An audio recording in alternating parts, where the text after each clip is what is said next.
Hi guys, thanks for joining me today. This is going to be episode 4 of Bits with Butler.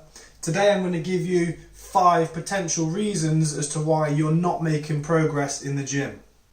So the first reason that you may not be progressing may be your technique or your form during your lifts. Bad technique is not only counterproductive as you're no longer targeting the muscle that you're trying to improve, but it's also dangerous. I'd say a huge percentage of injuries come when form or technique is compromised. Sometimes with technique, it's important to understand the muscle that you're trying to target, a little bit about the anatomy of that muscle. Where is it attached to bones? How is it supposed to move? What's its purpose?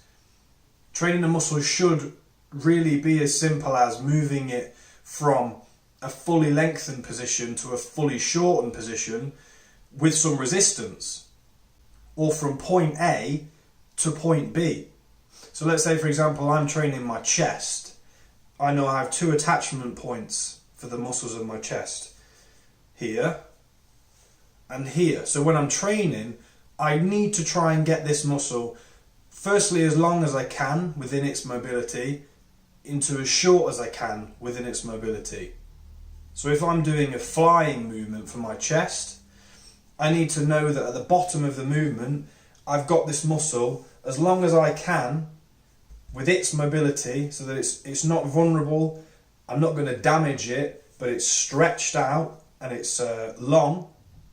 And then as I'm moving through the movement, my purpose of the movement, my intention is to get this attachment point as close to this attachment point as possible. So as I go through the movement, if this is my finishing point, if you can see my arms are bent, there's still room for improvement for me to reach this point to this point to fully contract that muscle. So simply by having my arms straighter and trying to get my elbows closer, I can point this part of the muscle closer to this part of the muscle, therefore contracting it more, shortening that muscle more, using more muscle fibers. So starting point, point A, finishing point, point B, getting this part of the muscle to this part of the muscle as close as possible. You should really be trying to progress your technique and your form alongside progressing the weight that you're lifting. If as you get stronger, your technique does not stay the same or improve alongside the weight, how do you know that you're truly getting stronger? Let's say you're doing a pressing movement. Are you using your contractile ability of the muscle to move that weight, or are you starting to rely on other factors? Are you starting to use momentum? Is your range of motion getting shorter? Are you cheating the reps? Are you bouncing the reps? The rule that I try to implement in my training and in the training of all of my clients is that from a visual perspective, your working sets, the hardest sets, should look like your warm-up sets. So the level of concentration and control that you put into your warm-up sets when it's really light and you're just warming up the muscle and the movement, when you get to your heaviest load before you reach true failure, those reps should look exactly the same. You should have the same amount of control over the movement as you do during your warm-up sets. That way you're ensuring that as you're getting stronger, there's no other factors. There's no momentum, there's no cheating. You're keeping the technique the same. You know the muscles are getting stronger to work you from point A to point B. Reason number 2, intensity. Or for some people, the lack thereof intensity. I'd say that in my experience of training, 95%, if not more, of people that go into a gym on a daily basis do not train with the level of intensity and commitment that is required to change your body. I touched on this in my last video.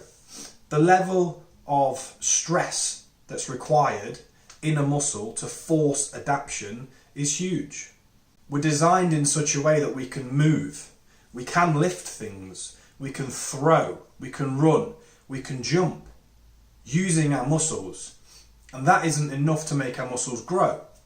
So what do we have to do differently to make them grow? Resistance is a big factor. Volume, repetition. And in order to increase things like resistance, you have to get stronger. You have to work harder to get stronger.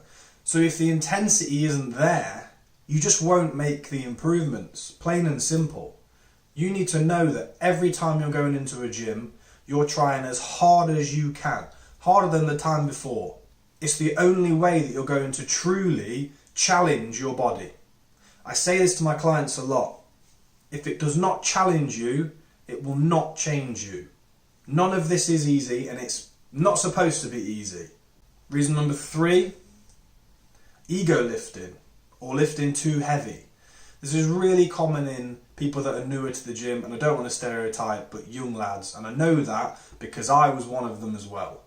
All that really mattered was how much weight I could lift, not how it felt in the muscle, how the movement looked, whether I was in control, or even how many reps I got. It was how much weight I was moving. One of the biggest problems with lifting too heavy is that you no longer target the muscles that you are trying to target by doing that movement. You reduce things like the range of motion, you reduce things like time under tension, the sheer amount of time that a muscle is under tension, under load. By reducing that range of motion, you're only cheating yourself.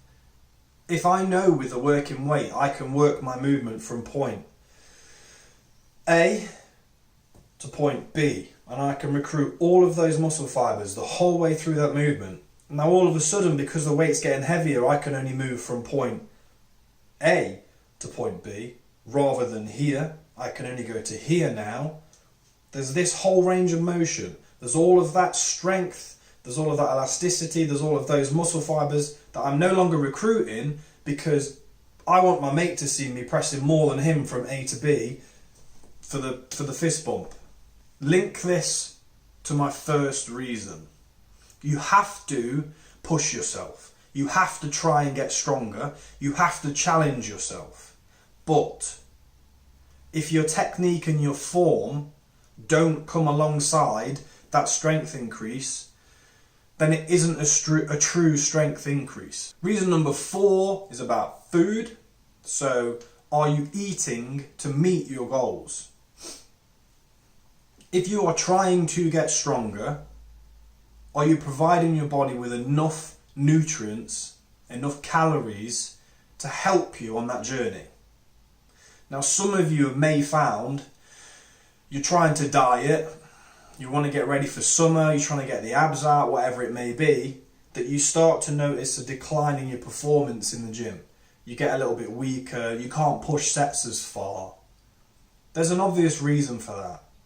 Your nutrients are now being required in other places, and there just isn't enough left over for energy and for peak performance. If you're trying to get stronger, chances are you're doing something different to what you were doing before. Maybe you're pushing harder in the gym, you're lifting heavier loads, whatever it is. Well, now you need more fuel for energy, you need more fuel for recovery. So you're using more calories. So if you're doing that, you're trying to get stronger and you're pushing yourself harder, but you aren't putting those extra calories in that are being used for everyday activity and recovery and while you're asleep. Remember BMR that we've covered in the past. If you're not providing an additional source of calories, so all of those calories are already being used, you're just not going to get stronger.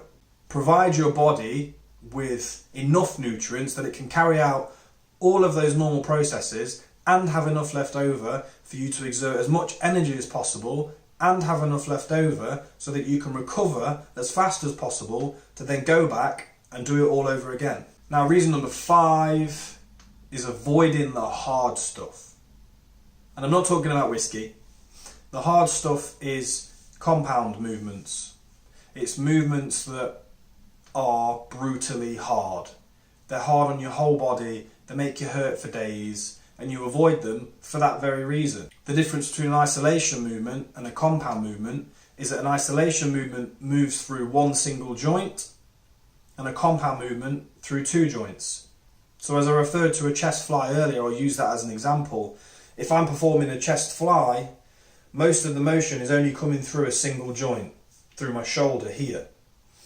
To make that a compound movement, if I'm to do a pressing movement, either with dumbbells or a bar, I'm now moving through the same joint at the shoulder, but also through the elbow.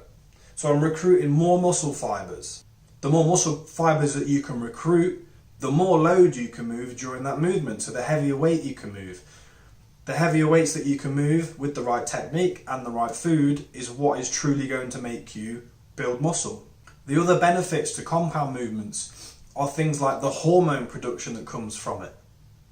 The sheer effort that's required with these movements, your testosterone levels are going to increase, which is a muscle building hormone in both men and women.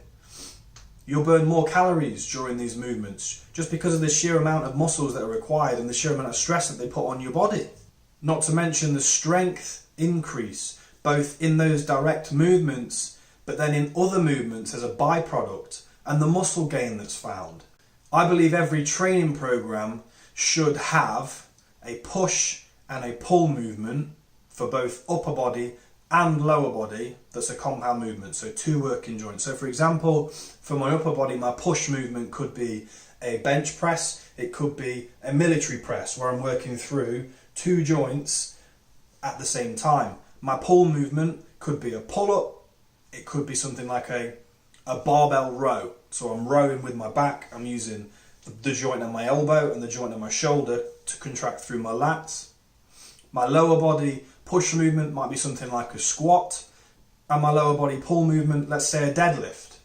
But every training program truly should be built around an upper body push and pull and a lower body push and pull compound movement to truly get the benefits and the best out of those movements and out of that program. So there's 5 really quick reasons as to why you might not be making progress. If you like the video, as always, give me a thumbs up, and if you want to see more, subscribe. Thank you. I've been Dean Butler. This is Bits with Butler. See you later.